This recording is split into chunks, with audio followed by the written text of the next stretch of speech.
बहुत ध्यान से सुन रहा था खड़गे जी उस दिन में,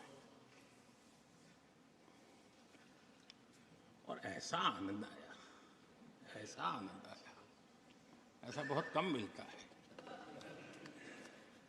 लोकसभा में तो कभी कभी मिल जाता है, लेकिन आजकल वो दूसरी ड्यूटी पर है, तो मनोरंजन कम मिलता है। लेकिन लोकसभा में मनोरंजन जो कमी हमें खल रही है, उस दिन आपने पूरी कर दी।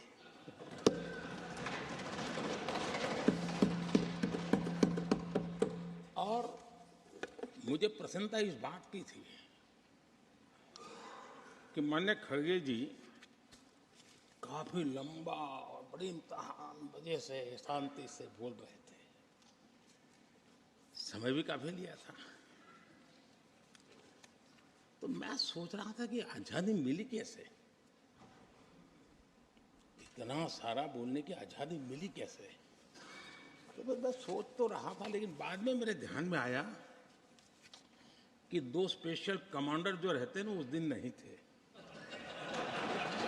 और आजकल नहीं रहते वो। और इसलिए बहुत भरपूर फायदा स्वतंत्रता का आदरणीय खड़गे जी ने उठाया।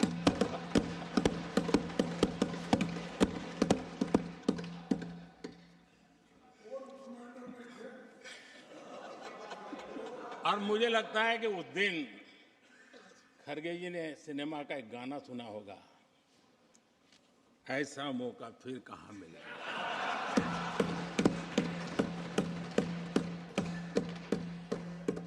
और खड़गे जी भी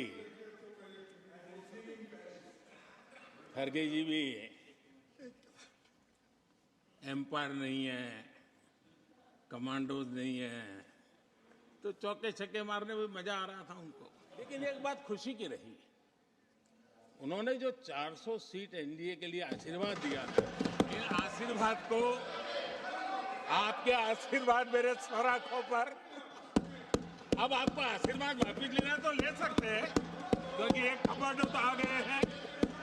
आदरणीय सभापति जी,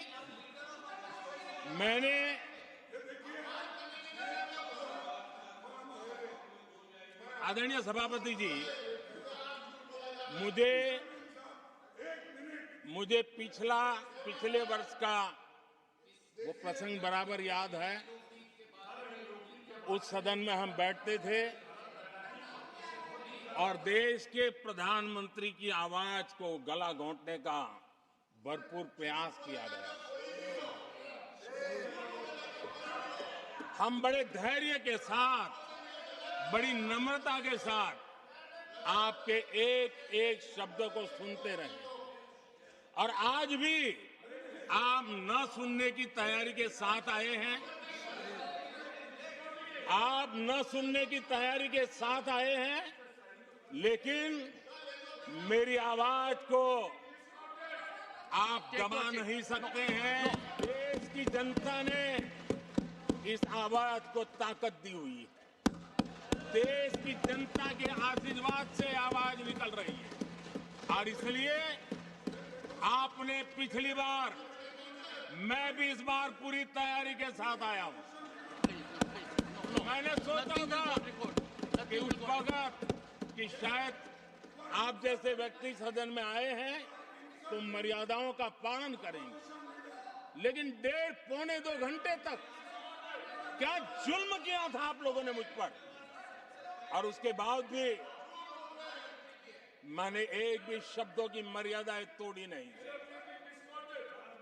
आदरणीय सभापति जी, मैंने भी एक प्रार्थना की है, और प्रार्थना तो कर सकते हैं, और मैं तो करता रहता हूं। पश्चिम बंगाल से आपको जो चैलेंज आई है,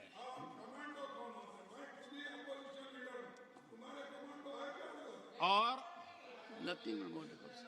पश्चिम बंगाल से चैलेंज आई है कि कांग्रेस 440 पार नहीं कर पाएगी, 40 पार नहीं कर पाएगी।